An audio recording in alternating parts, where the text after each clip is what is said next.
নিজের বলার মতো একটা গল্পের আজকের আয়োজন থেকে আপনাদেরকে স্বাগত জানাচ্ছি। আমি ইকবাল বাহার। আপনারা জানেন যে গল্পের পিছনের গল্প নামে আমরা একটা অনুষ্ঠান শুরু করেছি বেশ কিছুদিন ধরে, এবং সেইখানে আমরা চেষ্টা করছি আসলে সামনে থেকে যে মানুষটাকে যেরকম দেখা যায় তার সফলতা, সেইটার পেছনে তার আসলে কতটা স্ট্রাগল, কতটা কষ্ট, কতটা ত্যাগ লুকিয়ে আছে, সেগুলো আমরা আসলে বের করে আনার চেষ্টা করব। কারণ সফলতার গল্প সবাই শুনতে চায়, কিন্তু তার পেছনের গল্পটা কতজন জানে, এবং সেটা জানা খুবই গুরুত্বপূর্ণ, জরুরি এই জন্যে যে আমরা আসলে যখন কোনো সিদ্ধান্ত নেই, আমরা সামনের মানুষটাকে, একদম শেষের মানুষটাকে, চোখের সামনে যে মানুষটাকে দেখি তাকে দেখে আমরা সিদ্ধান্ত নেই। সো পুরাটা নিয়ে যদি সিদ্ধান্ত নেওয়া যায় তাহলে আমাদের এই কষ্টটা আমরা বুঝতে পারি। আসলে আমাদের এই পৃথিবীতে আমাদের যে মন, এই মনের মধ্যে দুটো পৃথিবী আছে। একটা হচ্ছে বাইরের পৃথিবী, যেখানে আমাদের খুব একটা নিয়ন্ত্রণ নাই। আরেকটা হচ্ছে ভেতরের পৃথিবী, যেখানে আমারই নিয়ন্ত্রণ, যেটা আমার মন। এই পৃথিবীতে চারটা জিনিস থাকে। কি থাকে? থাকে চিন্তা, যেটাকে আমরা বলি থট, থাকে কিছু একটা করার অনুভূতি, যেটাকে আমরা বলি ফিলিংস, থাকে অভিপ্রায়, ইন্টেনশন যেটাকে আমরা বলি, অ্যান্ড থাকে মেমোরি। তাহলে ভালো চিন্তা আপনাকে ভালো কিছু করার অনুভূতি যোগাবে, ভালো অনুভূতি আপনাকে ভালো কাজ করার অভিপ্রায় তৈরি করবে, আর ভালো অভিপ্রায় আপনাকে সুখকর মেমোরি তৈরি করবে। সো আমরা এই হ্যাপিনেস নিয়ে আমাদের আসলে আমাকে ব্যক্তিগতভাবে অনেক সময় জিজ্ঞেস করে সফলতার সংজ্ঞা কী। আমি এক বাক্যে, অনেক কথা না বলে এক বাক্যে আমি যেটা বলি, বা আমি নিজে ব্যক্তিগতভাবে যেটা বিশ্বাস করি, সেটা হচ্ছে সফলতা মানে হচ্ছে খুশি থাকা। সো এই খুশির জন্যই কিন্তু এত বড় পৃথিবী, এত আয়োজন, এত কিছু। সো আমরা সেটা নিয়ে আলাপ করব, এবং এর বাইরেও আমরা আজকে যে মানুষটাকে পেয়েছি তার কর্মকাণ্ড, তার পেছনের গল্প, তার উনি ট্রেনিং করান বড় বড়, আমার মনে হয় বাংলাদেশ উনি একমাত্র যে এত এক্সপেন্সিভ ট্রেনিং করান, সেগুলো নিয়ে আমরা আলাপ করব। আমাদের সাথে আছেন আজকে ইলিয়াস কাঞ্চন ভাই, এবং উনি কোচ কাঞ্চন নামে পরিচিত। চলুন আমরা তার সাথে গল্প করি। কাঞ্চন ভাই, আপনাকে স্বাগত। Thank you so much for having me here Iqbal ভাই, অনেক ভালো লাগছে এখানে এসে। Thank you so much. আমরা আসলে আপনার গল্প শুনবো, আপনার হেরে যাওয়ার গল্প, পড়ে যাওয়ার গল্প, ঘুরে দাঁড়ানোর গল্প, কষ্টের গল্প, এবং এখনকার বাস্তবতা কিন্তু আপনার সবাই জানে আপনি কে, আপনি কি করেন, কিন্তু ওইগুলা হয়তো কিছু কিছু জানে, কিছু কিছু জানে না। কিন্তু আমরা প্রশ্নের মধ্য দিয়ে সেগুলো আনার চেষ্টা করি। কিন্তু আপনাকে দেখে আমার মাথার মধ্যে প্রথমে যে প্রশ্নটা আসে, সেটা হলো আপনি কীভাবে বাংলাদেশের মতো একটা বাজারে এরকম একটা সাহস দেখাইলেন যে 30 লাখ টাকা দিয়ে বিজনেস শেখানো যায়, কোর্স করানো যায়। এটার পেছনের গল্পটা শুনতে চাই। এইটা আসলে একদিনে তো হয়ে ওঠে নাই। আমরা ওই যে একটু আগে আপনি যেটা বলছিলেন যে আমরা লাস্ট ফিনিশ গুডসটা দেখি, আর একটা ফিনিশ গুডস বা একটা লাস্ট এন্ড প্রোডাক্ট, যেমন আমি যে ব্লেজারটা পরে আছি বা সেই যে শার্টটা, এটা এখন ফিনিশ দেখছি, এটা হয়তো আশ্চর্য লাগবে, কিন্তু এটা কিন্তু একদিনে বিল্ড হয়নি, ধাপে ধাপে তৈরি হয়েছে। সো ফার আমি গত 7 বছর 8 বছর পড়লো আমাদের কোচ কাঞ্চন একাডেমি। শুরুতে এটা সম্ভব হয়নি, আমাদের শুরুর দিকের কোর্সগুলো ম্যাক্সিমাম আমরা ফ্রি করাতাম। পরবর্তীতে প্রথম যখন চার্জ করি তখন এটা করি 199 টাকা। আমার মনে হচ্ছে যে ওই 199 টাকার প্রোগ্রামে আমাকে 20 জন জয়েন করাতে অনেক হিমশিম খেতে হয়েছে। মানে টাকা দিয়ে মানুষ করতে চায় না আসলে লার্নিংগুলো, যেটা হয়তো স্কুল কলেজ ইউনিভার্সিটিতে করে, কারণ এখানে একটা সার্টিফিকেট পাবে। সো এটা খুবই টাফ ছিল যে অল্টারনেটিভ এডুকেশন এরকম চার্জ করা। বাট আমি আসলে একটা ফানেল ডিজাইন করি, যেটা আমি ইন্টারন্যাশনাল বিভিন্ন মেন্টর বা কোচদের কাছ থেকে শিখেছি, যে একটা জার্নি থ্রু দিয়ে নিয়ে যাওয়া। সো প্রথম 199 ছিল, আর আমি আসলে বড় চার্জটা করতে পেরেছি এর জন্য, কারণ আমার মাথায় একটা কনসেপ্ট ছিল যে good coach make it harder for best player. সারা বিশ্বব্যাপী বড় বড় যারা স্পোর্টস কোচ, তাদের অনেকের সাথে আমি পার্সোনালিও কাজ করেছি। ওইখানে আমি দেখেছি যে তারা কি করে, তাদের প্লেয়ারদেরকে একটু কঠিন করে দেয় সিচুয়েশন। আমি যদি সহজ করে বোঝাই, ধরেন আমি একজন হাই জাম্প কোচ, সো আমি একটা প্লেয়ারকে তৈরি করব হাই জাম্পের জন্য, তো ওকে তো আমি একটা বেরিয়ার দিব, সো ওইখান দিয়ে ও জাম্প করে উঠে যাবে। সো ও যখনই উঠে যাবে আমি কি করবো, এই বেরিয়ারটাকে আরেকটু উঁচু করবো, যাতে আরেকটু বড় করে জাম্প দেয়। আরেকটু উঁচু করলেও আবার আরেকটু বড় জাম্প দিবে। তো একজন কোচের কাজ ঠিক এইটা, প্লেয়ারের জন্য কাজটাকে কঠিন করে তোলা, এবং প্লেয়ার যখন এই জাম্পটা শিখে যাবে সেই কিন্তু তখন ভালো পারফর্ম করবে। তখন আমার একটা চিন্তা ছিল যে আমি ইন্টারন্যাশনালি অনেক মেন্টরকে দেখেছি যারা অনেক বিশাল পরিমাণে চার্জ করে। আমার কয়েকজন মেন্টর আছে যাদের কোর্স ফি আছে $1 মিলিয়ন পর্যন্ত। দ্যাট মিনস বাংলা টাকায় হিসেব করলে 10-11 কোটি টাকা। আরেকটা জিনিস আমি সাইকোলজিক্যালি লক্ষ্য করলাম, মানুষ যখন ফ্রি কোর্সগুলোতে আসে বা লো ভ্যালু কোর্সগুলোতে আসে, তাদের অ্যাটেনশনটা খুব কম পায়। তারা হয়তো ক্লাসের অর্ধেক করে বের হয়ে যাচ্ছে বা একটা টাস্ক দিলে তারা করতেছে না। তখন একটা কনসেপ্ট আমি ইন্টারন্যাশনালি যখন প্রাইসিং নিয়ে পড়াশোনা করছিলাম, যে প্রোডাক্টের প্রাইসিং, তখন একটা কনসেপ্ট আমার মাথায় আসে, সেটা হলো when you pay big you pay big attention. Absolutely. যখন আমি কোনো একটা কাজে বেশি টাকা পে করছি তখন আমি ওইটাতে অ্যাটেনশনটা বেশি দিচ্ছি, এবং এইটা আমার প্র্যাকটিক্যাল স্টুডেন্টদের সাথে জার্নিতে খেয়াল করে দেখলাম যে খুব হচ্ছে। তখন আমি চিন্তা করলাম যে হোয়াই নট আমি একটু বেশি চার্জের দিকে যাই, একটু হাই ভ্যালু দেই, তাতে যেটা হবে, কারণ আমাদের দেশে যে একটা টেন্ডেন্সি তৈরি হয়েছে, আমার মার্কেটিং ম্যাজিক নামে একটা বই আছে, ওইটা প্রতীকে প্রাইস দিয়েছি আমি $1,00,000। সো এটা নিয়ে অনেকে অনেক কথা বলেছে, কিন্তু আমার ওইটা ছিল একটা মুভমেন্ট যে আসলে আমি মনে করি শিক্ষকদের বেতন বাংলাদেশে বা ওয়ার্ল্ড ওয়াইডই সব জায়গায় সবচেয়ে বেশি হওয়া দরকার। একটা শিক্ষক যখন একটা কুঁড়ে ঘরে থাকতেছে, একটা ভাঙা টিনের ঘরে থাকতেছে, বৃষ্টি পড়তেছে, সে যখন অভাবগ্রস্ত, তাকে দেখে কিন্তু বড় চিন্তাটা একটা স্টুডেন্টের মাথায় আসবে না। সো ওই চিন্তা থেকে আমার কাছে মনে হলো যে এইটা একটা মুভমেন্ট হইতে পারে, যে একটা টিচার বেশি চার্জ আসলে করতে পারে তাকে। এবং ওই জার্নি থেকে আমি মূলত চিন্তা করলাম যে আমি আমার জার্নি থ্রুতে যারা আর্ন করবে 199 থেকে, তারপর 5,000 টাকার কোর্স, এরপরে 1 লাখ টাকার কোর্স, 1 লাখ টাকার কোর্সে এসে একটা স্টুডেন্ট যখন 1 কোটি টাকা আয় করে, স্বাভাবিকভাবে ওকে আমি বলতে পারি যে পরের কোর্সের জন্য তুমি 5 লাখ টাকা দাও। আবার 5 লাখ টাকার কোর্সে জয়েন করে সে যখন 5 কোটি টাকা আর্ন করতেছে, স্বাভাবিকভাবে তাকে আমি বলতেছি 30 লাখ টাকার কোর্সে জয়েন করো। সো ওইভাবে মূলত আমি জিনিসটা রেডি করেছি। তাহলে 30 লাখ টাকার কোর্স অ্যাটেন্ড করে বা কোর্স কমপ্লিট করে যে ছেলেটা বা যে মেয়েটা শেষ করলো, জি, সে তার আসলে সেল হয় কতটা ইট ডিপেন্ডস, বিকজ আমি যে কোর্সগুলো করাই it's not only focus on money. আমরা মানি সেন্টার্ড আসলে আমি চাই না যে কোনো কিছু ডেভেলপ হয়। আমরা আসলে তাদেরকে একটা হলিস্টিক লাইফ ডিজাইন নিয়ে কাজ করি। যেখানে আমার একটা মডেল আছে, মডেলটার নাম হচ্ছে এমপাওয়ার্ড। ওই যে এইখানে আজকের আড্ডার শুরুতে আপনি বলছিলেন যে 4টা জিনিস, থট, তারপরে হচ্ছে ফিলিং। সো এমপাওয়ার্ড যে মডেলটা, সেখানে আমরা তাদের ইমোশনাল ওয়েলবিং নিয়ে শেখাই, মেন্টাল ওয়েলবিং নিয়ে শেখাই, তার ফিজিক্যাল ওয়েলবিং নিয়ে শেখাই, একদম কীভাবে ফিজিক্যালি সে ফিট থাকবে, সে কী খাবে, কতটুকু এক্সারসাইজ করবে, অর্থাৎ একটা কমপ্লিট লাইফ ডিজাইন। কারণ একটা মানুষ 30 লাখ টাকার কোর্সে যে আসতে পারে, আমি মনে করি তার ফিনান্সিয়াল প্রবলেমটা অলরেডি সলভড। তাকে আর নতুন করে টাকা কামানো শেখানো হচ্ছে, আমি তাকে লাইফ ডিজাইনটা শেখাই, যে সে কি ইমোশনালি কীভাবে ব্যালেন্স থাকবে, তার ফোকাস করার ক্ষমতা, মেন্টালি সে এনরিচ হবে কীভাবে, ফিজিক্যালি সে ফিট থাকবে কীভাবে। কারণ আমরা অনেক দেখেছি যে অনেক টাকা আর্ন করে, আলটিমেটলি এই টাকা আবার চিকিৎসার পেছনে সে খরচ করে ফেলে। রিলেশনশিপগুলোকে সে কীভাবে গ্রো করবে, টাকা আয় করতেছে, টাকা আয়টাকে যাতে কাউকে ঠকানোর মাধ্যমে না হয়, সে ওয়েলথি বিইং হয়ে উঠবে, নট ওয়েলথি অনলি। অর্থাৎ সে একজন রিচ মানুষ হবে, নট টাকার দিক থেকে, মনের দিক থেকে। এই মানুষগুলো কারা, যারা এই লেভেলে চিন্তা করতে পারে যে আমি নিজেকে গ্রো করব, সমৃদ্ধ করব, গ্রুমিং করব, এবং একসময় ডেফিনেটলি আমি একটা সেখান থেকে বড় ধরনের রেজাল্ট পাবো, জি, হয়তো কোটি টাকা ছিল, এই মানুষগুলো কারা, ওদের ব্যাকগ্রাউন্ড মূলত কি? এরা mainly business man and woman, যারা হয়তো ছোট ছোট আমার সাথেই জার্নি করে করে বিজনেসটাকে গ্রো করেছে। আমি যদি অ্যাজ এ এক্সাম্পল দিই, আজ থেকে প্রায় 2.5 বছর আগে আমার কাছে 2টা ছেলে আসলো, 2 বন্ধু মিলে তারা বিজনেস করছে, পার্টনারশিপ, তাদের 60 লাখ টাকার উপরে লোন, খুবই স্ট্রাগল করছে, তারা বুঝতে পারছে না পরবর্তী পাথওয়েটা কী হবে। তো তাদেরকে আমি গ্রুমিং করে জাস্ট 2.5 বছরের মধ্যে তারা 150 কোটি টাকা সেল করেছে। তো ইটস হিউজ। তো এরকম আছে যে লোনের চাপে, ঋণের চাপে সুইসাইডাল অবস্থায় চলে গিয়েছিল। সামহাও তার হাতে আমার একটা বই পড়েছে, ওই বইটা সারা রাত ভরে পড়ে তার কাছে মনে হয়েছে আচ্ছা একটু যোগাযোগ করি, তারপর আমার কাছে আসলো, কোচিং নিল। সো ওই সুইসাইডাল অবস্থা থেকে 4 কোটি টাকা ব্যাংক লোন থেকে সে আমার কোচিং থেকে এমন হয়েছে যে 11 কোটি টাকার একটা অর্ডার জেনারেট করছে international buying house.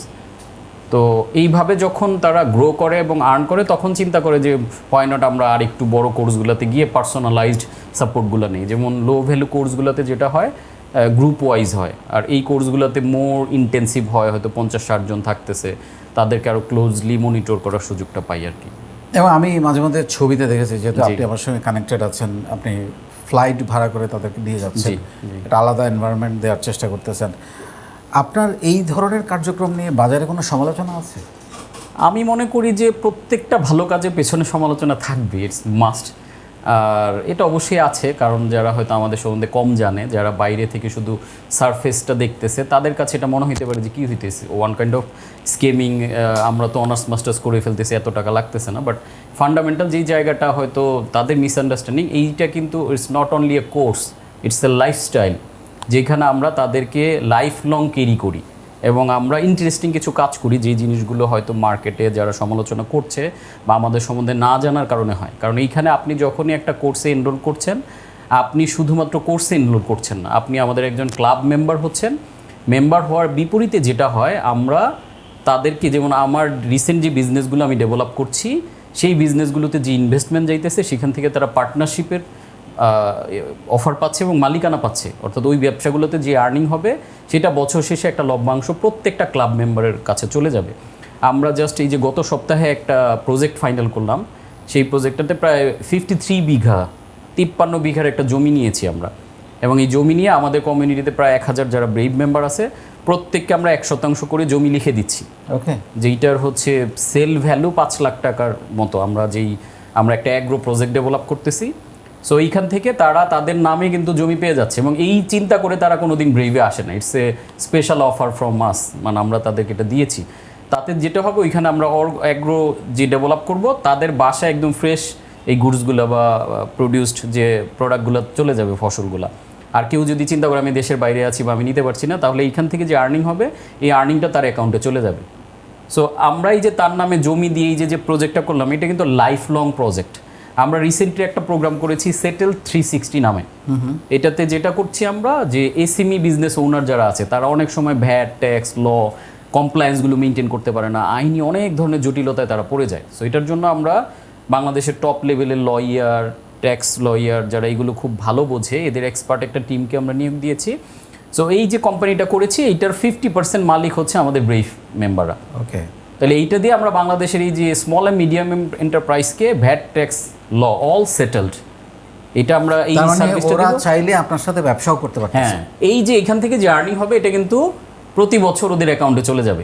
It's a life long program, not a 3 month. অনেকে জানে যে ব্রেভ হচ্ছে 6 মাস। হ্যাঁ, 6 মাস আমার মেন্টরিং, কোচিং বা লার্নিংগুলো নিচ্ছে। এই লার্নিংয়ের মাধ্যমে সে যে তৈরি হচ্ছে, এই তৈরি হওয়া মানুষগুলোকে দিয়ে আমি ইনভেস্ট করে আবার বিভিন্ন বিজনেস গ্রো করাচ্ছি।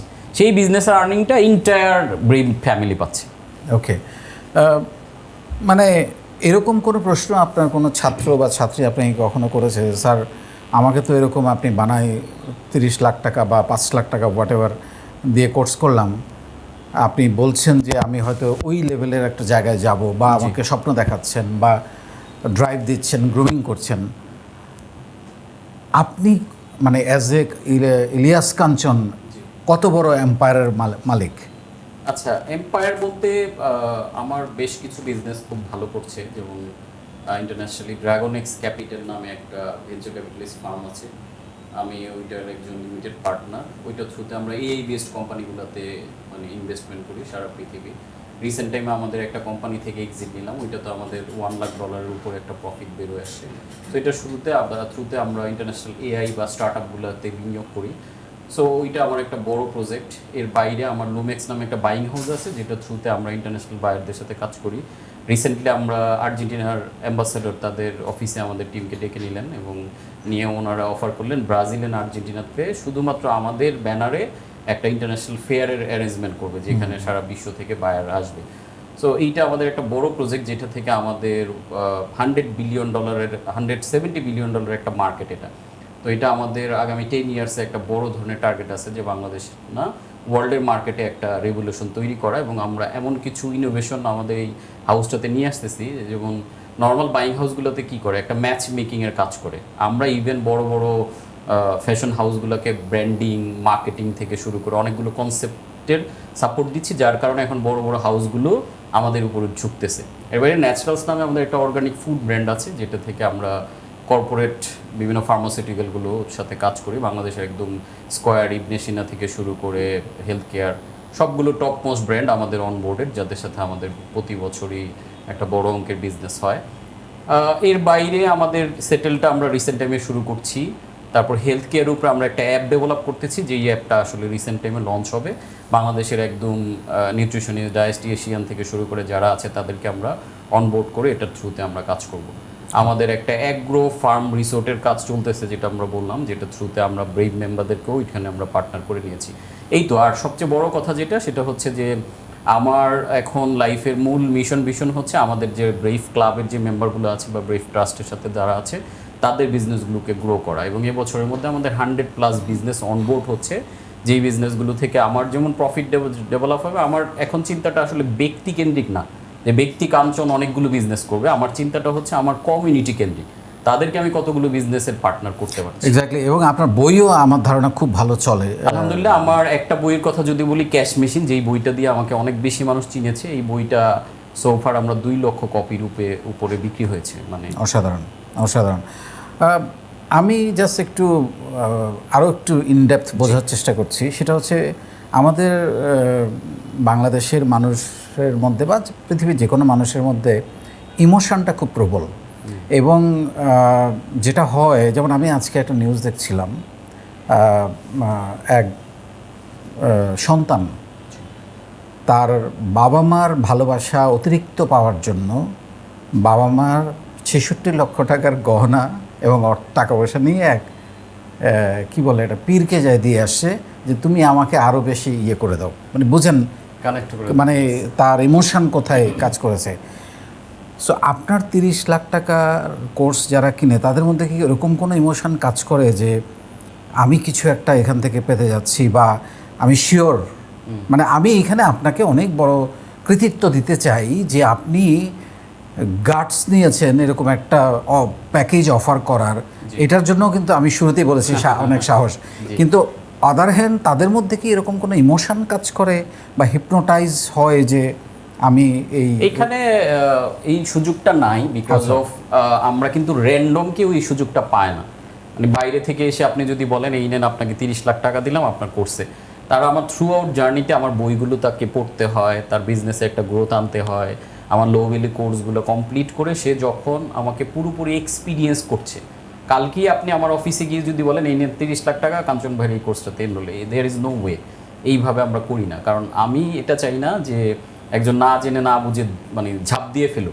আরেকটা ইন্টারেস্টিং ব্যাপার, অনেকেই মনে করে যে কোর্স মানে মোটিভেশন, এটা সেটা হিপনোটাইজ করে নিয়ে নিলাম। আসলে হিপনোটাইজ আপনি একটা মানুষকে কতদিন করে রাখতে পারবেন?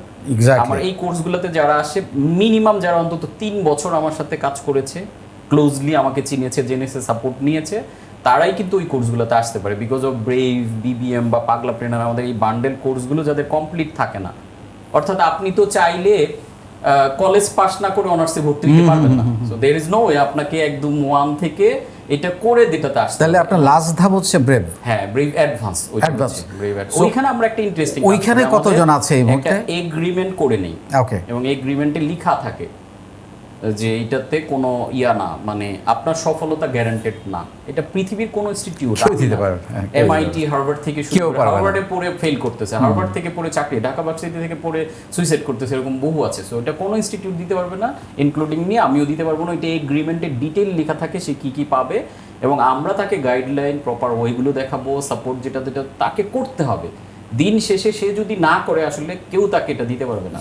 এবং আপনি আপনার এই বইতেও আপনি কথাটা বারবার বলেছেন যে ইমপ্লিমেন্টেশন, আমরা তো অনেক, আমি এটা বলি implementation is the mother of learning. So আমি আপনাকে লার্নিংটা দিলাম, আপনি যদি ইমপ্লিমেন্ট না করেন তাহলে এই নলেজ আসলে আপনার জন্য গার্বেজ, কোনো কাজে। So learning without implementation creates the frustration. এটা উল্টো আপনি ফ্রাস্ট্রেটেড হয়ে যাবেন। অ্যাবসলিউটলি। আপনার ব্রেভে এখন টোটাল স্টুডেন্ট কতজন? বা ব্রেভে সো ফার আমাদের 800। সো এই 800 এর মধ্যে আমাদের পরেরটাতে ব্রেভ অ্যারাউন্ড 100 এর মতো আছে। আচ্ছা, এই 800 এর মধ্যে যারা 3 বছর ধরে আপনার সঙ্গে কাজ করে করে এই জায়গায় এসছে, এরকম কোনো গল্প আছে যেটা আপনাকে খুব মুগ্ধ করে? হ্যাঁ, আমি একটু হিন্টস দিলাম, একটা ওই যে 2টা, হ্যাঁ ওটা বললেন। এর বাইরে যেমন এর বাইরে আমাদের একটা গার্মেন্টস ওনার আছে, উনি গার্মেন্টসে লস করে করোনার সময় থেকে এমন একটা অবস্থায় চলে গেছিল যে সুইসাইড করবে। ধরুন উনি ওনার বিল্ডিংয়ের, উনি গল্পগুলো বলছিলেন, উনি বিল্ডিংয়ের ছাদে গিয়ে রেলিংয়ের উপর দিয়ে হাঁটাহাঁটি করতো যে কোনো সময়, কারণ এত টাকা লোন, উনি সন্তানের স্কুলের বেতন দিতে পারতেছে না, বাসায় কেনাকাটা করতে পারতেছে না।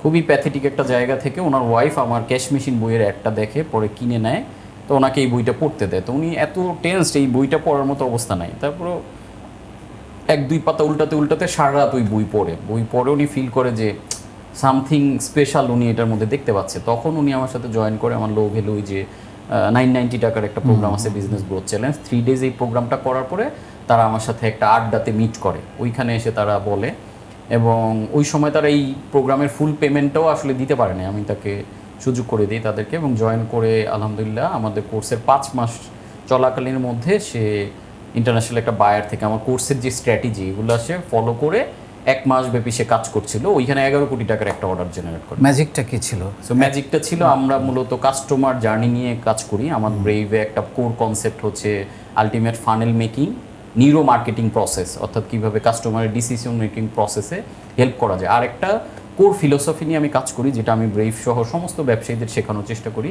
জিতাও ফিলোসফি। জিতাও ফিলোসফি অর্থ কাস্টমারকে হচ্ছে জিতাও। যদি জিততে চাও জিতাও, আমরা তো ঠকাও ফিলোসফিতে বিশ্বাস করি। তা আমি মনে করি যে ঠকাইলে আপনি ঠকে যাবেন না, এবং এটা আমাদের হাদিসে খুব স্পষ্ট আছে, আপনি যদি কোনো একজন মুসলিমের জন্য মন থেকে দোয়া করেন, এটার বিপরীতে আশেপাশে থাকা ফেরেশতারা সেম দোয়াটা আপনার জন্য করে। তার মানে আমি যখন, তাহলে আমি দোয়া করলাম একা, আর আমার জন্য হয়তো হাজারো শত লাখো ফেরেশতারা দোয়া করতেছে।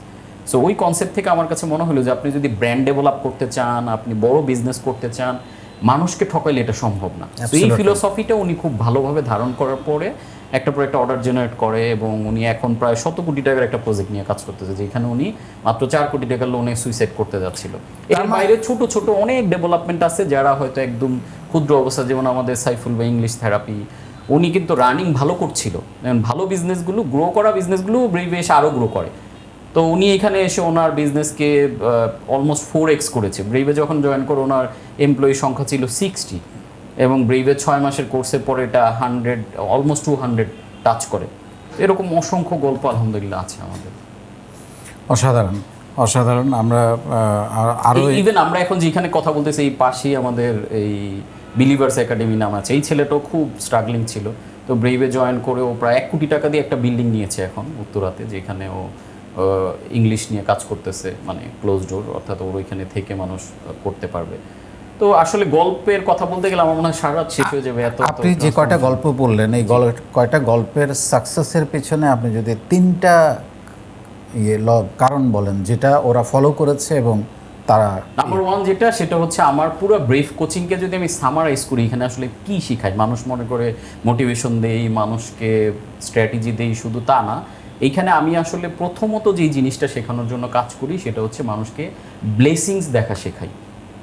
এখন এটা হঠাৎ করে শুনলে অনেকে ধাক্কা খায় যে এটা তো আমরা এমনিতেই দেখতে পাই, কিন্তু আমরা আসলে দেখতে পাই না। বিকজ আমি একটা কথা বলি, when you focus on what's missing will meets what's দেয়ার।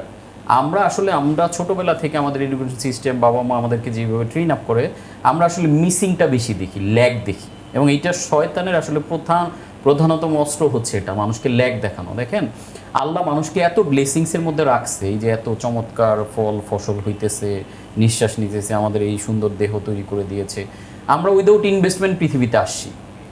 এখন শয়তান কিন্তু আল্লাহর ব্লেসিংস আটকাইতে পারে না, তাহলে সে কীভাবে তাহলে তা প্রভাবিত করবে, আমাদের নার্ভসকে প্রভাবিত করবে কীভাবে? উপায়টা হচ্ছে সে ব্লেসিংসের জায়গায় আমাদেরকে ল্যাগ দেখায়, আমাদের চোখটাকে বেঁধে দেয়, মানে চোখ বলতে আমাদের হৃদয়ের চোখ যেটা, তখন আমরা আসলে দেখতে পাই না, এবং আমরা তখন ফোকাস করি কোথায়, আমার কি নাই। আর আমি যখন ফোকাস করি আমার কি নাই, আমার কি আছে, সেটা আমি দেখতে পাই না। আমি দেখেছি উদ্যোক্তারা বা আমাদের লাইফে যারা স্ট্রাগল করতেছে, ম্যাক্সিমাম স্ট্রাগলের কারণ সবাই ফোকাস করতেছি কি নাই, আমার ব্যবসায় কী কী নাই, আমার ইনভেস্টমেন্ট নাই, আমার বাবা মা আমাকে ভালো সাপোর্ট দেয় নাই, আমি ভালো কলেজে পড়ি না, আমি দেখতে সুন্দর না, এই ল্যাগ। যেমন আমি আমার প্র্যাকটিক্যাল এক্সাম্পল যদি দিই, আমার গায়ের রং দেখতেই পাচ্ছেন সবাই, একটু কালো। তো ছোটোবেলায় বন্ধু বান্ধব নানা রকমের কথা বলতো, কাল্লা এটা ওইটা, তো যেটার কারণে দেখেন গায়ের রং, এই যে আমার এটার কিন্তু আলাদা কোনো অনুভূতি নাই আছে, বা একজন সাদা মানুষ তার গায়ে কি তাকে আলাদা একটা ফ্রেগরেন্স দেয় বা অনুভূতি দেয়, সেম কিন্তু এই রংটা আমাকে তখন খুব খারাপ অনুভূতি দিত, যে আল্লাহ তুমি কেন এইভাবে বানাইলে আমাকে। আল্লাহর প্রতি অভিযোগ দিতাম, কান্না করতাম, মানুষকে তো থামাইতে পারবো না, খেলতে গেলে এক একজন বলতেছে, এটা বলতেছে, আম্মুকে এসে বলতেছে তোমার এই ছেলেটা এত কালো হইলো কেন, ওর আব্বু তো খুব ফর্সা, আবার ছোট ভাই খুব ফর্সা হয়েছে, ও এমন হয়েছে কেন, মানে এটা মনে হইতো যে আব্বু আম্মু, এমনও দেখতাম, আমি আব্বু আম্মুকে ছোট করছি না, বাট এরকমও হইতো যে মনে হইতো যে তারা একটু আমাকে বাসায় রেখে ওকে নিয়ে যেতে পারলে, আমাকে দাদির কাছে রেখে যাইতো এরকম, এবং এরা আবার বলতো যে তুই এরকম হইছো সেজন্য তোরে কেউ কিন্তু নিতে চায় না। তা আমি খেয়াল করলাম অদ্ভুতভাবে এই রং আমাকে তখন একটা খারাপ ইমোশন দিতেছে, কারণ ফোকাস অন দ্য ল্যাক, এবং বড় হয়ে যখন আমি ট্রেনার হওয়া শুরু করলাম বা এগুলো নিয়ে পড়াশোনা করলাম, তখন দেখলাম যে আসলে এই অনুভূতিটা হয়েছে মানুষের কথার কারণে। মানুষ আমাকে ল্যাকটা দেখাইছে, কিন্তু আল্লাহ তো বলেছেন যে মানুষকে আমি সর্বোত্তম গঠনের তৈরি করেছি। তার মানে আমার গঠন ঠিক আছে, যে দেখছে সে আমার ল্যাক দেখতেছে। ওই যে একটা কবিতা আছে না এরকম, যে কালো যদি মন্দ বলো তাহলে চুল পাকিলে কান্দো কেন। তো কালো তো আসলে মন্দ না, কিন্তু আমরা দেখছি এটাকে মন্দ হিসেবে। সো আমার ট্রেনিংয়ে আমি এই জায়গাটা প্রথম স্টাবলিশ করি যে where is your strength, not the weakness. তুমি তোমার স্ট্রেংথটা দেখো এবং এইটাকে স্টাবলিশ করার জন্য কাজ করো। সো এই কাজটা আমরা প্রথম এবং এটার সবচেয়ে ভালো হয় আমার মনে হয় আমরা যদি নিজের সাথে একটু কথা বলি। হ্যাঁ, এবং আর আমি আমি আপনার সঙ্গে সম্পূর্ণ একমত। আমি সবসময় এই কথাটা বলি যে এই যে একটা ব্রেন, একটা মানুষের সুস্থ ব্রেন, জি, আমি সুস্থ চিন্তা করতে পারি, পজিটিভ চিন্তা করতে পারি, এবং একটা সুস্থ শরীর, আমরা এটা নিয়ে আসবো একটু পরে। সুস্থ শরীর, এর থেকে বড় অ্যাসেট তো আর কিছু নাই একটা মানুষের। দুনিয়া বদলাই দিতে পারে সম্ভব। ইভেন আমি গত কয়েকদিনে একটা রিসার্চ করতেছিলাম যে চাইনিজদের এত ডেভেলপমেন্ট, এখন গ্লোবালি একটা লিডিং জায়গাতে ওরা চলে আসছে। এটার মেইন রিজনটা ওই রিসার্চে উল্লেখ করছিল যে তাদের ফিটনেস, এনার্জি লেভেল, এইটার কারণে তারা। সো আমি এটা শেষ করি। তো আমরা এই জায়গাটা প্রথম তৈরি করি, নাম্বার ওয়ান। হ্যাঁ, নাম্বার ওয়ান। সেকেন্ড যেটা, ওই যে আবারও বলবো, জিতাও ফিলোসফি। যে আসলে কাস্টমারকে যদি আপনি জিতাইতে পারেন, কাস্টমার আসলে সে আমার ব্রেভ বা এই যে what ever the value 30 lakh যাই বলতেছেন, এটার জন্য আমি কিচ্ছু করি না। আমার ব্রেভ কোর্সের কোনো মার্কেটিং হয় না, 1 টাকা আমি বিজ্ঞাপনে খরচ করি না আজকে, নট এ সিঙ্গেল কয়েন। তা হাউ ইজ ইট পসিবল? মানুষজন কোত্থেকে আসতেছে? অনেক পডকাস্টে গেলে বা অনেক যারা অন্য ট্রেনার, ভাই এই জাদুটা কোত্থেকে? আমার জাদু এটাই। আমি যখন আমার এই যে পাগলা ট্রেনার একটা প্রোগ্রাম করলাম, আমি 5 ঘন্টার একটা ক্লাস করাইছি, এক ঢোক পানিও খাইনি, টানা ক্লাস করাইছি, ফ্রি প্রোগ্রাম।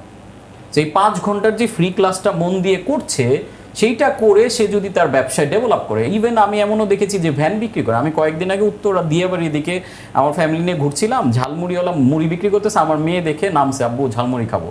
তো গাড়ি থেকে নেমে ঝালমুড়ি অর্ডার দিছি, তো মুড়িওয়ালা আমার দিকে তাকায়, স্যার আপনি এখানে? সে দুইজনের মুড়ি বানাই দিতেছে, বলতেছে স্যার একটু বসেন আমার এইখানে, আপনার দেখলে ভালো লাগবে। আমি আগে শুধু মুড়ি বিক্রি করতাম ঘুরে ঘুরে, এখন দেখেন এইখানে একটু স্পেস নিয়ে পেছনে চটপটি ফুচকা টুচকা, স্যার এগুলো খেয়ে যেতে হবে। মানে এই যে ভালো লাগাটা দেখেন, মানুষজন ট্রান্সফর্ম কিন্তু এই লেভেল থেকেও হইতেছে। সো এইটা কেন? বিকজ অফ জিতাও। আমার অনেকেই একটা মিসকমিউনিকেশন করে যে আমার হাই ভ্যালু কোর্স আছে, এটা কাদের জন্য? যারা কেপাবল।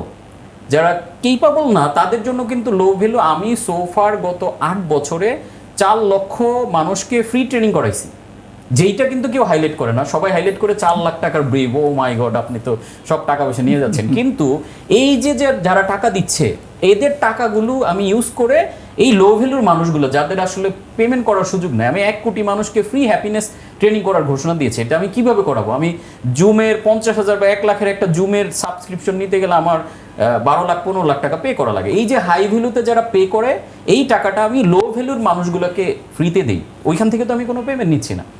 সো এইভাবে আমার জিতাও মানে আসলে কাস্টমার যদি স্মাইল করতে না পারে আপনার সার্ভিস নিয়ে, প্রোডাক্ট নিয়ে, তাহলে আপনি কোনদিন জিতবেন না। এটা তো একদম মানে বটম লাইন। এখানে একটা জিনিস মানুষ আবার নেগেটিভলি নেয় যে জিতাও মানে কি আমি লস করে দিয়ে দিব না। জিতাও মানে হোল ইকোসিস্টেম জিতবে, আমার সাপ্লায়ার জিতবে, আমি জিতবো, আমার এমপ্লয়ি জিতবে, আমার কাস্টমার, নট অনলি কাস্টমার। আমি মনে করি যে কাস্টমারদের মধ্যে ভিআইপি কাস্টমার হচ্ছে আমার এমপ্লয়ি, যেটা অনেকে ইগনোর করে যায়। আমরা মনে করি আচ্ছা কাস্টমারকে আমি একটা ভালো সার্ভিস দিলাম, ও টাকা দিবে, ইনকাম করবে, that's the business. No. So take care your employee and employee will take care your business. আমি এজন্য এমপ্লয়িকে বলি ভিআইপি কাস্টমার, কারণ ওর থ্রুতে আমার সার্ভিসটা ডেলিভার হবে। আমি একটা কথা বলি যে তোমার প্রতিষ্ঠানে যারা কাজ করে তাদেরকে এমপ্লয়ি বলবা না, বলবো হচ্ছে কলিগ। কারণ হচ্ছে সাবঅর্ডিনেট করার তো কোনো সুযোগ নাই। It's a team.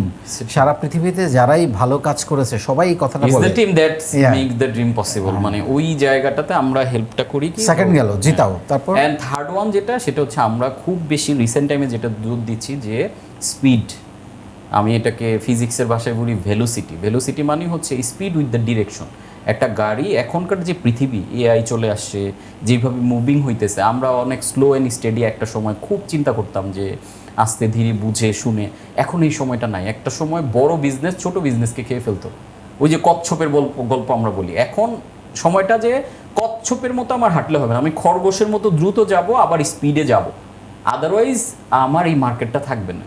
মানে এমনভাবে সব কিছু আগাচ্ছে, আমার যদি যথেষ্ট স্পিডে আমি ছুটতে না পারি, তো ভেলোসিটি আমি করি বলে আমি খুবই স্পিডে যাব, বাট রং ডিরেকশন না। আমি আগে ডিফাইন করবো আমার বিগ ওয়াই কী, আমার মিশন ভিশন কি, এগুলোকে ডিফাইন করে দেন আমি জিতাও ফিলোসফি ধারণ করে একদম গো ফর ইট। মানে যেটা আমি কনসাইজ করে আমি যেটাকে নিয়ে আসি এইভাবে, যে যেই কাজটা আমি 5 বছরে করতাম ওইটা কীভাবে 5 মাসে করা যায় সেইভাবে প্ল্যান করো। ওই যে পার্কিনসন্স ল অনুযায়ী কোনো একটা কাজের জন্য আপনি যতটুকু সময় বরাদ্দ রাখবেন কাজটা ওই সময়টা দখল করে নেবে। আপনি যখন কোনো একটা কাজ চিন্তা করেন আমি 7 মাসে করবো, দেখবেন ওই 7 মাসে গিয়ে যে 8 মাসে হবে। আপনি যদি এটা 7 দিনে চিন্তা করেন, আপনার ব্রেন তখন আগাছাগুলা অপ্রয়োজনীয় চিন্তাগুলো ঝেঁটে ফেলে দিয়ে এক্স্যাক্টলি কাজে তখন আপনাকে ফোকাস করবে। সো এইটা আমি করি। স্পিড ইজ ভেরি গুড, এবং যে ভালো driver, speed is the new currency এখন বলা হচ্ছে। Absolutely speed is very good, যে ভালো ড্রাইভার, কিন্তু ড্রাইভার যদি মানে দক্ষ না হয় তাহলে স্পিড তো অনেক সময় দুর্ঘটনা ঘটাতে পারে। না, ওই যে আমরা স্ট্র্যাটেজিক্যালি যখন বলতেছি রাইট ডিরেকশনে যখন আমি গতি নিয়ে যেতে পারছি সমস্যা নেই, আমি তখন ভুল ডিরেকশনে চলে গেলে তখন স্পিডে গেলেও সমস্যা। আরেকটা ব্যাপার হচ্ছে স্পিড কেন, আমি ধরেন কোনো একটা কাজ 3 মাস ব্যাপী করে ফেল করলাম, এই কাজটা আমি 3 দিনে ফেল করে ফেলবো। অনেকে চিন্তা করতে করতে দেখবেন 1 বছর কাটায় দেয়, ব্যবসায় নামবো, আচ্ছা কি নিয়ে করব, তার তো একটা অপারেশন কস্ট আছে, একটা ওভারহেড কস্ট আছে, একটা ফ্যামিলি খরচ আছে। সে যদি 1 মাস ব্যাপী খালি আইডিয়া নিয়ে বসে থাকে, বরং আমি যেটা বলি যে আইডিয়া মার্কেটে নামাও, ভুল করো, তুমি কোনোদিনও এরকম কনফার্ম হয়ে কেউ নামতে পারো না। আমাদের উদ্যোক্তাদের একটা বড় সমস্যা, যেটাকে আমি বলি যেটা করবো এটাই হবে, পারফেকশনিস্ট প্রিজম। না, এবং আমি যেটা করতেছি ওটাতেই সাকসেস হতে হবে, এটা তো সম্ভব না। পারফেক্ট করতে গিয়ে এটা ওই যে জেফ বিজোস থেকে আমি স্ট্র্যাটেজি নিই, ওনার ইয়াটা হলো 60-70% ডান, বুঝছো, মার্কেটে নেমে যাও, বাকিটা মার্কেট তোমাকে বলে দিবে তোমার কোন দিকে যাওয়া। কেউ পারফেক্ট হয়ে শুরু করতে পারে না। আজকে চিন্তা করে স্যামসাং নুডলস বিক্রি দিয়ে শুরু করছে, অ্যামাজন বই বিক্রি দিয়ে শুরু করছে, ল্যাম্বরগিনি ট্রাক বিক্রি করে শুরু করছে, আপনার ফেসবুক আজকে হট অর নট একটা ডেটিং সাইটের মতো করে জার্নি শুরু করছে, কিন্তু ও তো নামছে মার্কেটে। আমরা না ভাবতে ভাবতে অনেক সময় মার্কেট, ওই যে শীতের দিনে গোসল করার মতো, যে ঠান্ডায় অনেকক্ষণ কেঁপে কেঁপে আমরা অনেক সময় ছোটবেলায় আবার বাসায় ফেরত চলে আসতাম। ঝাপটা দিয়ে দেন, ঝাপটা দিলেই দেখবেন যে পানি ওয়ার্ম লাগছে, কিছুক্ষণ পরে শীতটা চলে যাচ্ছে। আমরা একটু হ্যাপিনেস নিয়ে আসতে চাই, যেটা আপনার খুবই প্রিয় সাবজেক্ট এবং আমারও খুবই প্রিয় একটা সাবজেক্ট। কেন আপনার মাথার মধ্যে আসলো যে এরকম একটা জিনিস করতে চাই এবং এটা আমাদের লাইফে কিভাবে প্রভাব ফেলে? এইটা আসলে এটার উপরে আমি সোফার প্রায় 223টার মতো রিসার্চ পেপার পড়েছি হ্যাপিনেসের উপরে। এবং এই পড়ার শুরুটা কোত্থেকে, সেটা হচ্ছে আমি অনেক স্ট্রাগলের মধ্য দিয়ে গিয়েছি। ওই যে ছোটোবেলায় বললাম যে কালো হওয়া, দেখতে সুন্দর না, এই কথাগুলা। তারপরে যেহেতু শিক্ষক পরিবারে জন্ম নিয়েছি, অনেক টাকা পয়সার মধ্যেও জন্ম নেই, নিজের পড়াশোনার জন্য কষ্ট নিজেকে জোগাড় করা একটা স্ট্রাগল। আবার আর্লি যে বিয়ে করে ফেলা, এটার কারণে অনেক ধরনের স্ট্রাগলের মধ্যে পড়ে যাই, যার কারণে আমার লাইফের আসলে থ্রু আউট যদি চিন্তা করি ছোটোবেলা থেকে জার্নিটা অনেক স্ট্রাগলে ছিল, যার কারণে আমার কাছে মনে হতো যে আমি একটা হ্যাপিনেসের সংকটে আছি। এবং এরকম একটা পরিস্থিতি চলে আসে যে আমার প্রায় 12টা ব্যবসায় আমি লস করি, 6 কোটি টাকার উপরে তখন ঋণ, বন্ধু বান্ধবের টাকা নিয়েছি, ওয়াইফের গহনা বিক্রি করেছি, মানুষজন টাকা পায়, মানুষ মামলা করে দিছে। সো ওই সময় আমার নামে 8টা মামলা হয়, পুলিশ খুঁজতেছে।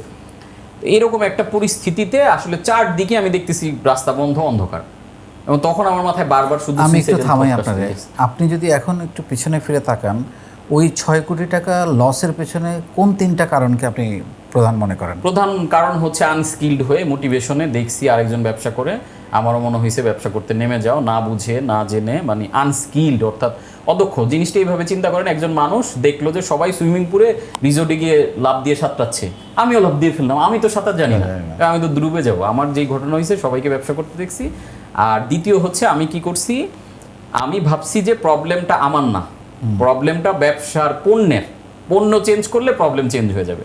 তখন আমি কি করছি যে এই ব্যবসায় লস হয়েছে, আরেকটা প্রোডাক্ট দিয়ে শুরু করছি। তা আমার তো থিম, স্ট্র্যাটেজি, প্ল্যানিং একই। তো এবার ব্যবসা ল্যাপটপের জায়গায় মোবাইলে গেছি, ওইটাও লস, মোবাইলের জায়গায় কাপড় চোপড় আসছে, সেটা লস, যেটা সেমই তো লস। আর একটা জিনিস মনে করছি যে money makes money in the business, but এটা আমি বুঝতাম না, skill of using money makes money in business.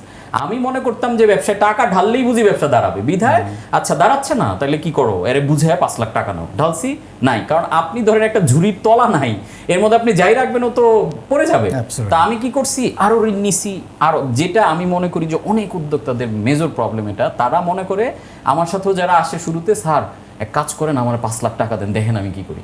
আমি বলি তুমি যদি আনস্কিল্ড হও, তোমার সিস্টেম যদি ব্রোকেন হয়, স্ট্র্যাটেজি যদি রাইট না হয়, তাহলে এটার মধ্যে তুমি টাকা ধারলে আরও বেশি বিপদ হবে। এবং তাই হয়েছে আমার জন্য। আমি 50 লাখ থেকে 1 কোটি 2 কোটি 3 কোটি 6 কোটি টাকা পর্যন্ত পুরো ঋণে চলে গেছি। সো এই সকল কারণে আমি প্রচণ্ড মাত্রায় ডিপ্রেসড একটা জায়গায়, ডিপ্রেসড বলবো না একদম, মানে ডিপ্রেশন তো একটা রোগের দিকে চলে যায়, ওই ডিজিজ ছিল না, কিন্তু কন্টিনিউ একটা থট কাজ করতো যে অস্থিরতা, আর তো পারছি না, আর কোথায়, রাস্তা বন্ধ এখন একটা মানিজ্যতের ব্যাপার, ফ্যামিলি আছে, তখন আমার বাচ্চাও হয়ে গেছে, তো সুইসাইডাল থট আসতো, আবার বাচ্চার কথা চিন্তা করতাম, ওর কি হবে, ফ্যামিলির সাথে সম্পর্ক ভালো না, তাহলে লাইফে আর কি রইলো, ফ্যামিলির সাথে দোকান আর্লি এজে তাদের না জানিয়ে বিয়ে করার কারণে তাদের সাথে ডিটাচ, এইবার এইখানে অর্থনৈতিকভাবে অবস্থা খারাপ, পুলিশ খুঁজতেছে, আসলে কোনো পথ পাচ্ছি না।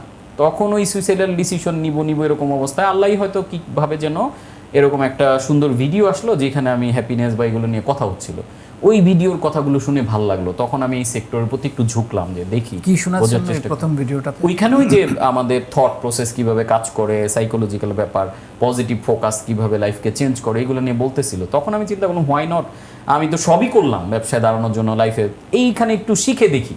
এই যে তখন থেকে আমি লার্নিং এনথুজিয়াস্ট হওয়া শুরু করলাম। এর আগে পর্যন্ত পড়াশোনা করেছি, বই অনেক কিছু পড়েছি, গল্পের বই নানা ধরনের, কিন্তু আপনার লেখাপড়া কোথায় হয়েছে? আমি এলএলবি করেছি একটা প্রাইভেট ইউনিভার্সিটি থেকে, তারপরে সাইকোলজি নিয়ে দেশের বাইরে একটা জায়গাতে ইসলামিক সাইকোলজি নিয়ে স্টাডি করছি। আর হ্যাপিনেস স্টাডিজের উপরে আমি হ্যাপিনেস স্টাডিজ একাডেমি, এলএলবি কোথা থেকে করেছেন? একটা প্রাইভেট ইউনিভার্সিটি। আর হ্যাপিনেস স্টাডিজ একাডেমি ইউএসএর, এটা হচ্ছে ডক্টর তালবিন শাহার, উনি হচ্ছেন হার্ভার্ড ইউনিভার্সিটির ইতিহাসে বলা হয় সবচেয়ে জনপ্রিয় প্রফেসর। উনি হার্ভার্ডে পজিটিভ সাইকোলজি নিয়ে পড়াশোনা করাতেন। তো উনি মূলত ওই একাডেমিটা করেন, যেটা মূলত সারা পৃথিবীর হ্যাপিনেসের উপরে যারা পড়াশোনা করতে চায়, হ্যাপিনেস কোচ সার্টিফিকেশনটা তারা দিয়ে থাকে। সো ওইখানে আমি 2 বছরের একটা কোচিং প্রোগ্রামে জয়েন করি, এবং আমি বাংলাদেশ থেকে প্রথম ওই ইন্টারন্যাশনাল সার্টিফিকেশনটা পাই। তারপরে তারা মাস্টার্স অ্যান্ড পিএইচডি প্রোগ্রাম এনেছে, এবং রিসেন্ট টাইমে আমি পিএইচডি প্রোগ্রামটাতেও এনরোলমেন্টের আবেদন করেছি, হয়তো নেক্সট মান্থ থেকে আমাদের জার্নি শুরু করবে। আপনার লার্নিংটা কি? হ্যাঁ, তো ওইখান থেকে মূলত আমার ওই পাথওয়েটা খুঁজে পাওয়া, অর্থাৎ খুব একটা ব্যথা আপনার শরীরে বা হাত ভেঙে গেছে বা কেটে গেছে, ওইখানে জাস্ট একটু যখন একটা সুন্দর স্প্রে করে দিল বা একটা মলম লাগিয়ে দিল, একটু মনে হয় না যে ব্যথাটা একটু কম ফিল হচ্ছে? ওই ভিডিওগুলো দেখলে মনে হচ্ছে যে আমার একটু ব্যথাটা কম ফিল হচ্ছে, বা আমি এতটা ক্রাইসিসে একটু ভালো লাগতেছে। তখন আস্তে আস্তে মুভ শুরু করলাম, এবং তখন আমি এগুলো ভিডিও দেখতে দেখতে এই যে ডক্টর তালবিন শাহারের এই প্রোগ্রামটার পাই। কিন্তু ওই প্রোগ্রামের রেজিস্ট্রেশন ফি তখন 4 লাখ টাকা, $3700 মতো। কিন্তু আমার তো 4 লাখ দূরে থাকে, 4000 টাকা দেওয়ার অবস্থা নাই। কিন্তু আমার প্রচণ্ড তৃষ্ণা, আমি এটা করবো। ওনার যতগুলো ফ্রি প্রোগ্রাম হয়, ওয়েবিনার হয়, ওগুলোতে আমি জয়েন করি। ওইখানে লিঙ্ক দেয় পেমেন্টের, আর পেমেন্ট তো করতে পারি না। তো করতে করতে এরকম তখন আমি চিন্তা করলাম যে আমি জয়েন করি, হোয়াই নট, আমি একটু ট্রায়াল দিই বা ড্রাইভ দিই। আমি তখন বললাম যে আমি একটা ইম্প্যাক্টফুল কাজ করতে চাই। এই মুহূর্তে আমার কাছে অনেক সুন্দর করে একটা মেইল লিখলাম ওদের যে কাস্টমার সার্ভিস হেড, যে ওনার মেইল নিয়ে। তো উনি বললো যে এটা আমি দেখি ডক্টর টালের সাথে কথা বলি, দেয় কি না। আমি বলতেছি যে আমাদের কান্ট্রিতে তোমার কোনো রিপ্রেজেন্টেটিভ নাই, বা আমাদের এইখানে কেউ এখনও করে নাই, সো তুমি আমাকে একটু ফার্স্ট মুভার হিসেবে অ্যাডভান্টেজটা দাও, যে আমি যেন এটা শিখে মানুষের জন্য করতে পারি, আর থ্রু আউট দ্য টাইম আমি যখন আর্ন করবো আমি একটু একটু করে তোমাকে পরিশোধ করে দিব। সো লাকিলি ওরা আমার ওই ডক্টর টাল এটা অ্যাকসেপ্ট করে। কিন্তু কমিউনিকেশন, হ্যাঁ, কমিউনিকেশন এবং চেষ্টাটা করা, ওই যে আমরা যে কোরআন হাদিসেরও যদি এগুলো দেখি, যে এই যে সাফা মারওয়া যে দৌড়েছেন বিবি হাজেরা, চেষ্টাটা করেছেন, জমজমের পানি আসবে কিনা, আল্লাহ পানি দিবে, কিন্তু চেষ্টা করেছেন। মুসার কথা যদি চিন্তা করে দেন, মুসা আলাইহিস সালাম ওই ইয়ের মধ্যে লাঠি দিয়ে ওই বাড়িটা না দিলে তো রাস্তাটা, ওই চেষ্টাটা, মানে আল্লাহ কিন্তু এটা চায়। আমি কিন্তু বারবার রিচ করেছি, মেইল একটা পর একটা দিচ্ছি, আনসার আসতেছে না, যে কি জানাইলো কিনা আপডেট, আমি কিন্তু এটা প্ল্যান নিচেছি, আমার জায়গাটা আমি একদম মনের ভিউটা টোটালি তুলে ধরছি, এবং ফ্রি অফ কস্ট ওরা আমাকে ওই সময় এনরোলমেন্টের সুযোগ দেয়। That's a massive chance for me.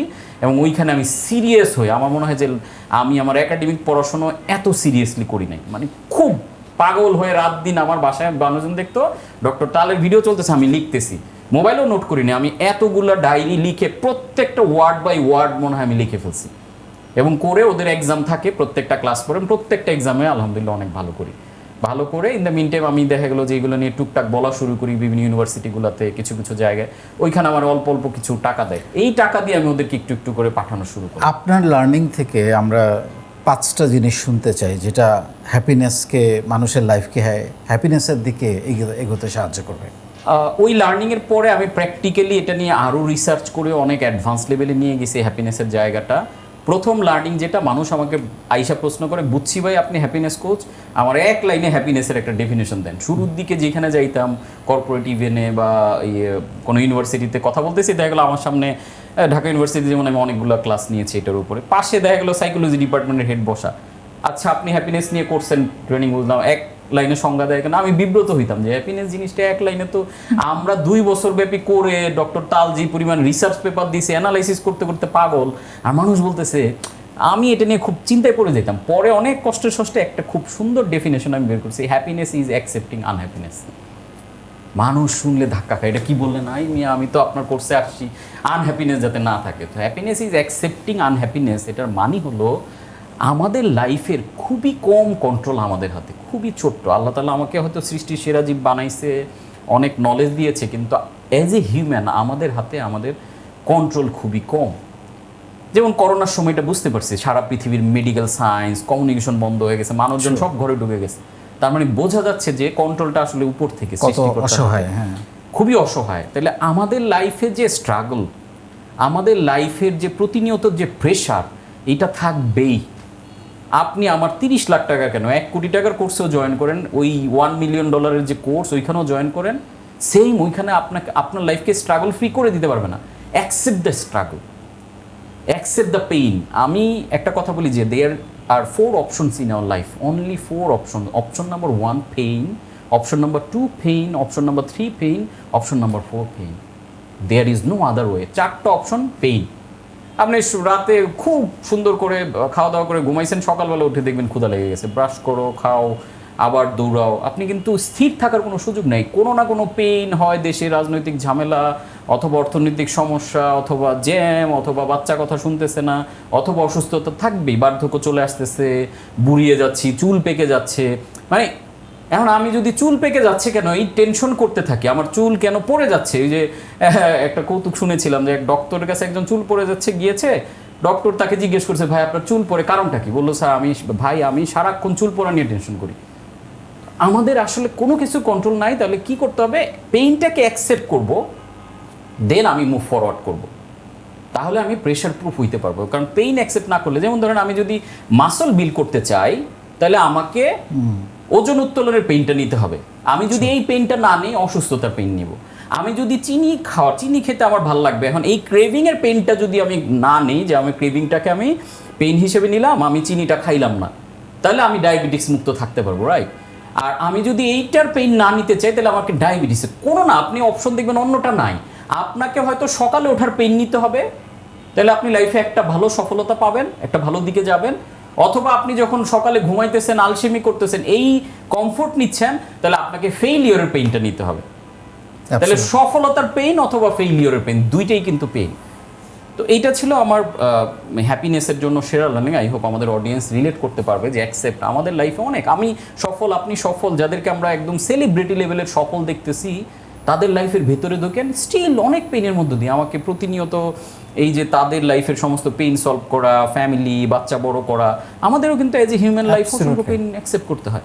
And second of যেটা, সেটা যে বলবো যে হ্যাপি হইতে চাই আমরা, কি করব তাহলে? আমার একটা মডেল আছে যেটাকে আমি নাম দিয়েছি ফ্ল্যাগ, পতাকা আর কি। তার মানে আমি আমার লাইফে একটা পতাকা টানাইতে পারলে এইটা আমাকে হ্যাপি করবে। সো ফ্ল্যাগের প্রথম এফ স্ট্যান্ডস ফর ফরগিভনেস, যেটা আমরা একদমই ভুলে গেছি এখন। আমার জীবনে সব মানুষ আমাকে সফল করবে না, ভালো ফিলিং দিবে না, কিন্তু একটা খারাপ মানুষ আমার জীবনে আসছে, আমি পার্টনারশিপে গিয়ে হয়তো লস করছি, কিন্তু তার থেকে তো আমি একটা লার্নিং পাইছি, রাইট? সো আমরা কি করি, জমানো অনেক রিগ্রেট, যে আমার বাবা আমাকে চাইলে এতগুলো টাকা দিতে পারতো, আমার ওই শ্বশুর যদি আমাকে ব্যবসা করার জন্য এই টাকাটা দিত, আমার ওইটা যদি হইতো, এই নিয়ে অনেক মানুষের প্রতি আমার প্রচণ্ড ক্ষোভ, রাগ, দুঃখ, এটা আমরা জমা করে রাখি, আমরা মানুষকে ক্ষমা করতে পারি না। আমি একটা এবং এইখানে আমি আপনাকে আরেকটা জিনিস বলি, যেমন আমাদের অনেক সময় বলি না, আজকে আমার মন খারাপ। হ্যাঁ, কেন মন খারাপ? ও আমাকে এটা বলছে। হ্যাঁ, তো ও বলছে, আমার মুখ দিয়ে তো বের হয় নাই। হ্যাঁ, আর যে বলছে এটা তার সমস্যা, হ্যাঁ, তার রুচি, তার চিন্তা, তার দৃষ্টিভঙ্গি, তার পারসেপশন, তার বেড়ে ওঠা, তার পড়াশোনা। So, আমি কেন নিব এটা? অনেকে আমাকে বলে যে আপনাকে এত মানুষ গালি দেয়, অবভিয়াসলি আমি যখন একটা ভালো কাজ করব এটা ভাইস ভার্সা। সো আমরা একটা ডুয়েলিটির পৃথিবীতে বাস করি, যেখানে রাত আছে, দিন আছে, আলো আছে, অন্ধকার আছে, যেমন আবার পেইনের বিপরীতেও কিন্তু প্লেজার আছে। তো এই ফরগিভনেসটা আসলে আপনাকে খুব লাইট হার্টেড করে, যেটা আমি একটা এক্সাম্পল যদি দেই, মানে আমাদের কোরআনের একটা আয়াত নিয়ে যদি বলি, আবু বকর রাদিয়াল্লাহু আমরা সবাই চিনি, উনি জান্নাতের সুসংবাদ প্রাপ্ত একজন সাহাবা। তো এবং ওনার মেয়ে আমাদের জানি যে আম্মা জান আয়েশা রাদিয়াল্লাহু। তো ওনাদের একটা ছিলেন, এক রিলেটিভ ছিলেন আর্থিকভাবে খুবই দরিদ্র। তো দরিদ্র হওয়ার কারণে আবু বকর রাদিয়াল্লাহু ওনাকে টাকা পয়সা দিয়ে হেল্প করতেন, বাজার হাট এগুলো হেল্প করে ওই টাকা দিয়ে চলতো। তো আয়েশা রাদিয়াল্লাহুকে নিয়ে মুশরিকরা একবার একটা তার ব্যাপারে, তার চরিত্র নিয়ে বেশ কিছু মানে নেগেটিভিটি ছড়ায়, এবং ওইটার মধ্যে মিস্তা নামে ওই মানুষটা যে তাদের সাথে যোগ হয় এবং সেও এগুলা স্প্রেড আউট করতে খুব করে। তখন আবু বকর রাদিয়াল্লাহু খুব কষ্ট পায়, নিজের মেয়ের ব্যাপার, তাও মিথ্যা একটা জিনিস, অপবাদ এটা ছড়াইতেছে, তাও কি তার একজন রিলেটিভ যাকে সে নিজে হেল্প করে টাকা দিয়ে। এটা একটা মন থেকে ক্ষোভ চলে আসছে তার। এই ক্ষোভ আসার পরে সে বলছে যে সে একটা প্রতিজ্ঞা করে ফেলছে, শপথ করে ফেলছে যে ওরে আর আমি টাকা পয়সা, যেটা আমরা করি সহসা। তখন আল্লাহ একটা কোরআনে আয়াত নাজিল করেছে ওই কথার ভিত্তিতে যে তোমরা তোমাদের মিসকিন বা দরিদ্র বা অসহায় মানুষদের সাহায্য, আত্মীয়দের সাহায্য করার ব্যাপারে কোনো শপথ করো না। কারণ আয়াতের বাংলা আমি বলতেছি এক্স্যাক্টলি, হয়তো ওয়ার্ডগুলো এরকম না, বাট মূল অর্থটা ছিল এরকম যে এটা করো না কারণ তোমরা ক্ষমা করে দিবা, কারণ তোমরা কি চাও না যে তোমাদের ক্ষমাটা সহজ হোক? তাহলে আমরা যদি চাই আল্লাহ আমাকে সহজে ক্ষমা করে দেখ, তাহলে এই গুণটা আমার মধ্যে, আল্লাহ কিন্তু গাফফার, গাফির বিভিন্নভাবে বলেছে যে তোমরা ভুল করে তওবা করো, আমি ক্ষমা করে দিব। তো আমরা ক্ষমা করলে সুবিধাটা কি? দেখবেন যে ঘাট থেকে বোঝাটা নেমে গেল, মনটা হালকা লাগবে। So forgiveness. দেন ফ্ল্যাগের যেটা, সেটা হচ্ছে লাভ। আমি একটা কথা সবসময় বলি, সুখ ও ভালোবাসা ভিতরে রাখতে নেই। আল্লাহ তাআলা আমাদের এই যে লাভ, এটা খুব পাওয়ারফুল একটা ইমোশন। এটা কত, এই যে আমার মধ্যে হ্যাপিনেস, এটা আমি সরায় দেওয়া, যার কারণে আমি যে উদ্যোগ নিয়েছি যে 1 কোটি মানুষকে আমি হ্যাপিনেসের ফ্রি ট্রেনিং করাবো বাংলাদেশের, এবং ইভেন আমার চিন্তা হচ্ছে বাংলাদেশের কারোর জন্য আমি হ্যাপিনেস রিলেটেড কোনো কোর্স আমি পেমেন্ট নিব না। সোফার 1 লক্ষ মানুষকে আমরা করাতে পেরেছি ফ্রি, এবং এইখানে এমন ফিডব্যাক, অনেক মানুষ সুইসাইডাল জায়গা থেকে, অনেক সংসার ভেঙে যাচ্ছিল, হয়তো নেক্সট উইকে তারা এই ডিভোর্সের সেইখান থেকে বেঁচে আসছে। মানে এরকম অনেকগুলো ভালো ভালো ফিডব্যাক আমরা পেয়েছি যে ভালোবাসাটা আসলে আমরা রেখে দিই, আচ্ছা ও আমাকে ভালোবাসলে তারপরে আমি বাসবো, তো আমরা এক্সপেকটেশন রেখে করি। কিন্তু আমার মধ্যে যতটুকু আছে এটা যদি আমি সবার মধ্যে ছড়াই দিই, তাহলে কিন্তু একটা সুন্দর পৃথিবী সম্ভব। তারপরে এই স্ট্যান্ডস ফর অ্যাকসেপ্টেন্স, যেটা আমরা বলছিলাম, অ্যাকসেপ্ট দ্য পেইন, কারণ পেইন ইজ ইনএভিটেবল। আর পেইনটাকে যাতে আমরা সাফারিং হচ্ছে অ্যাভয়েডেবল, সাফারিংকে আমরা অ্যাভয়েড করতে পারি। পেইনকে যদি আমি অ্যাকসেপ্ট না করি, এটার সাথে ফাইট করি, আমার কাছের মানুষ মারা যাবে, একটা পেইন, কিন্তু এটা আমাকে হয়তো আমার 2 দিন খারাপ লাগবে, কষ্ট পাবো, কান্না করবো। অনেকে আমি দেখেছি যে বাবা মারা গেছে, এই উপলক্ষে সে চাকরি বাকরি ছেড়ে 2 বছর আর সে কোনো কাজই করতে পারতেছে না। কিন্তু আমাকে এই যে শো মাস্ট গো অন, আপনি বেঁচে আছেন, আপনার সাথে অনেক ঘটনা ঘটবে, তার মধ্য দিয়ে আপনাকে ক্যারি করতে হবে, শো মাস্ট গো অন। দেন হচ্ছে last one, G stand for gratitude, যেটাকে শুকরিয়া আদায় বলবো আমি। আল্লাহ আমাদেরকে কৃতজ্ঞতা, ব্লেসিংসের মধ্যে রেখেছে। একটা রিক্সাওয়ালা আপনাকে এই রোদে পুড়ে বৃষ্টিতে ভিজে আপনাকে গন্তব্যে পৌঁছে দিচ্ছে, গ্র্যাটিটিউড শো করেন, তাকে থ্যাঙ্কস দেন। যেটা আমি মনে করি আমাদের এডুকেশন সিস্টেম একদম ফান্ডামেন্টাল লার্নিংয়ে অ্যাড করা উচিত। থ্যাংক ইউ দেওয়াটা, এটা আমাদের সরি বলাটা, এটা আমরা শিখি না। আমি জাপানিজ এডুকেশন, হ্যাপিনেসের কথা আপনি বলছেন, মানে ধরেন আমি যখন কোনো একটা বিল্ডিংয়ের সামনে দিয়ে উঠি, ওখানে হয়তো গার্ডটা দাঁড়ায় আছে, আমি তাকে সালাম দিলাম, আসসালামু আলাইকুম, তার মুখে যে হাসিটা, এটা কিন্তু হ্যাপি করে আমাকে, খুব খুব প্রত্যেকটা মানুষকেই করে। কিন্তু আমরা, ওই জন্য আমি একটা কথা বলি, when you give you receive first. আমি যখন দেই, আমি আসলে আগে পাই, তাই না? প্রশান্তিটা আমি পেয়ে যাই, তারপরে আমি কাউকে যখন চিন্তা করি। আমি একটা ঘটনা রিসেন্টলি, আমি একটা পুরান ঢাকা একটা জমিদার বাড়ি আছে, ওইখানে ওরা একটা রেস্টুরেন্টের মতো করেছে, ওইখানে আমি গিয়েছিলাম। তো ফ্যামিলি সহ একটা ফ্যামিলি প্রোগ্রাম, মানে আমাদের ফ্যামিলির সবাই। তো ওইখানে আমরা যখন বসে খাচ্ছি, তো খাওয়ার সময় আমি আমাদের ড্রাইভারকে খুঁজতেছি যে এই শফিক ভাই কই গেল। তো উনি বললো যে উনি কি এখানে বসে খাবে? আমি বললাম হ্যাঁ, উনি তো আমাদের সাথে বসে খাবে। তো উনি বললো আমাদের এইখানে, ইভেন ওইখানে আমাদের একদম তুরস্কর প্রেসিডেন্ট এরদোগানের ওয়াইফ সহ এসেছিল, অনেক অ্যাম্বাসেডাররা যায়, বড় বড় মানুষ যায়। তো উনি আমার এইখানে হাত দিয়ে বলতেছে আপনার এই জায়গাটা অনেক পরিষ্কার। তো আমি বললাম কেন? আমি বুঝতেছি না যে কেন বলতেছে এটা। উনি খাওয়া দাওয়া শেষ করার পর বললো যে আমার বাসায় এরকম বহু মানুষরা আসে, এরকম খুব কম মানুষ পাইছি যে যারা তাদের ড্রাইভারকে নিয়ে এক জায়গায় বসে খায়। তাই আমি বললাম যে উনি তো একটা ভালো পারফর্ম করতেছে। এই যে ঢাকা শহর যারা ময়লাটা ক্লিন করে, এটা কোনো অংশে আমি কোচকাঞ্চনের চেয়ে কম গুরুত্বপূর্ণ কাজ না, এটা এর চেয়েও বেশি গুরুত্বপূর্ণ। কারণ একটা দিন ক্লিন না করলে আমাদের মতো এরকম খুব উঁচু সমাজের মানুষগুলো রাস্তা দিয়ে হেঁটে যেতে পারবো না, দুর্গন্ধের জায়গায় আমরা নাক বন্ধ করে আমাদেরকে হাঁটতে হবে। সো এই কৃতজ্ঞতা, আল্লাহ আমার কাছে মনে হয় যে আল্লাহ আমাদের জন্য একটা বিরাট খাবার দাবার থেকে শুরু করে অ্যাচিভমেন্টের বাফেটের মধ্যে আমরা আছি, এত কিছু আল্লাহ দিয়ে রাখছে। এবং শুধু তাই নয়, আমরা যে বেড়ে উঠি এর পেছনে যতগুলো মানুষের অবদান আছে, ছোটবেলা থেকে শুরু করে আমাদের শিক্ষক, বাবা মা তো বাই ডিফল্ট, আমাদের শিক্ষক, আত্মীয় স্বজন, হয়তো কেউ একজন ঢাকা শহরে আসতে সাহায্য করেছে, 2 দিন থাকতে দিয়েছে, প্রত্যেকটা জায়গায় আমার কাছে মনে হয়। এটা আমি যেমন আমার বইগুলো যারা রেগুলার পড়ে তারা দেখবেন আমার প্রত্যেকটা বই এমন একজন মানুষকে আমি মানে উৎসর্গ করি যারা আসলে, এবং এদের মধ্যে অনেকে পৃথিবী থেকে চলে গেছে, তাদেরকে আমি স্মরণ করি, আমার পাঠকদেরকে বলি যে এই বইটা পড়ে বিন্দুমাত্র উপকৃত হলে ওই মানুষটার জন্য একটু দোয়া করবেন। যেমন আমার একটা ফ্রেন্ড আছে আলামিন নামে, ও আমাকে ছোটোবেলা থেকে অনেক হেল্প করেছে, মানে আমার জিগারদার টুকরা বলা চলে। এমনও হয়েছে ঢাকায় আসছি, কোচিং সেন্টার চিনি, ও আমাকে ঠিকানা দেখাইছে কোথায় কি যেতে হবে, টাকা লাগবে 50 টাকা 100 টাকার হেল্প অলওয়েজ করেছে। সো এই ফ্রেন্ডটা হঠাৎ করে মারা যায় একটা অ্যাক্সিডেন্টে, তো ওকে আমি যে ক্যাশ মেশিন বইটা উৎসর্গ করি। এবং এরপরে আমি দেখেছি যে অনেক ব্রিভ মেম্বার, অনেক আমার স্টুডেন্টরা ওর জন্য দোয়া মাহফিল করেছে, কি বলে এতিমদের খাওয়ানোর ব্যবস্থা করেছে, কত কত প্রোগ্রাম করেছে। তো এইটা আসলে ইভেন আমি ফিল করি যে ইভেন দেখেন আমরা যে দেখতে পাচ্ছি, চোখ আছে কান আছে শুনতে পাচ্ছি, পৃথিবীতে বহু মানুষ যার চোখ আছে কান আছে কিন্তু শুনতে পায় না। তার মানে আল্লাহ ওইখানে তার ওই সফটওয়্যারটা, ওই সিস্টেমটাকে আপডেট করে নাই। তো এই যেই আমরা কি করি, প্রাপ্তির সমুদ্রে ডুবে আছি, এগুলো আমরা নোটিস করতে পারি না। এই নোটিস করাটা আসলে আমাদের খুবই গুরুত্বপূর্ণ। আমি আসলে আলোচনায় ডুবে গেছি, আপনিও বলছেন, এবং আমার আরো অনেক কথা ছিল, আমরা 1 ঘন্টা হয়ে গেছে এবং 2-3 ঘন্টা হয়তো করানো যেত। তো এনিওয়ে আমরা আরেকদিন বসবো আরো এসব গল্প করার জন্য, সবকিছু মিলিয়ে আপনাকে অনেক ধন্যবাদ। আমি লাস্টে 1 মিনিট আপনাকে দিতে চাই, একদম কনক্লুশন কোনো কথা যদি আপনি বলতে চান। আমি লাস্ট যেটা বলবো, you came here as a light, don't return as a shadow. অর্থাৎ আল্লাহ আমাদেরকে সৃষ্টি সিরাজীব বলেছেন, আশরাফুল মাখলুকাত বলেছেন। সো আমরা লাইট হিসেবে পৃথিবীতে আসছি, আমরা অজ্ঞতার কারণে আমরা মনে করি আমরা ডার্ক, আমরা শ্যাডো হিসেবে যাতে না যাই। কারণ আজকে যেই মাটির উপর দিয়ে আমি দম্ভের সাথে হেঁটে বেড়াচ্ছি, এই মাটি একদিন হবে আমার ছাদ। সো আমার দম্ভ, গর্ব, ইগো, এগুলো আমাদেরকে আসলে মনুষ্যত্ব থেকে বের করে আনে। আমি হ্যাপিনেস কোচিংটা যখন করাই, একটা কথা আমি অলওয়েজ বলি, বিইং হিউম্যান ইজ হ্যাপিনেস। হ্যাপিনেসের জন্য আলাদা কিছু করার দরকার নাই, আপনি যেটা হিসেবে পৃথিবীতে আসছেন। আমি বলি যে the worst mistake in our life is, আমরা সবচেয়ে বড় ভুলটা পৃথিবীতে যেটা করি, পৃথিবী আমাকে যেটা বানাইতে চায় আমি সেটা হয়ে উঠি, বাট আমি ভুলে যাই আমি কি ছিলাম।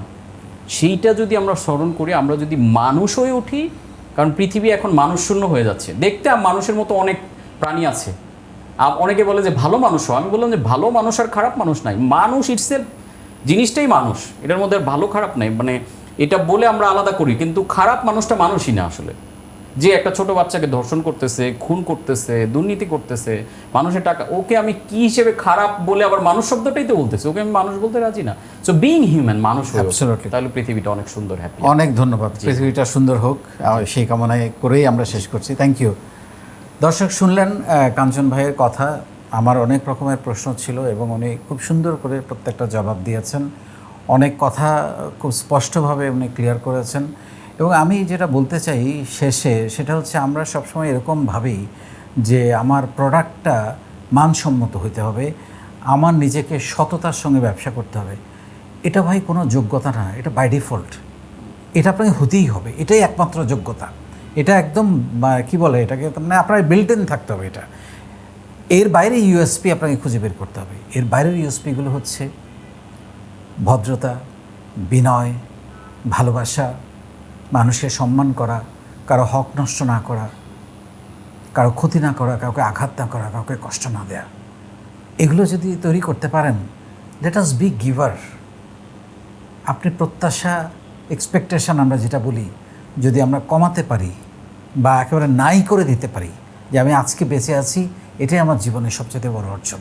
সুস্থ আছি, খেতে পারছি, ঘুমাতে পারছি, আমার একটা সুস্থ ব্রেন আছে, এর থেকে বড় সম্পদ পৃথিবীতে আর কিছু হতে পারে না। আপনি চাইলে অনেক চমক ঘটাতে পারেন। ধন্যবাদ।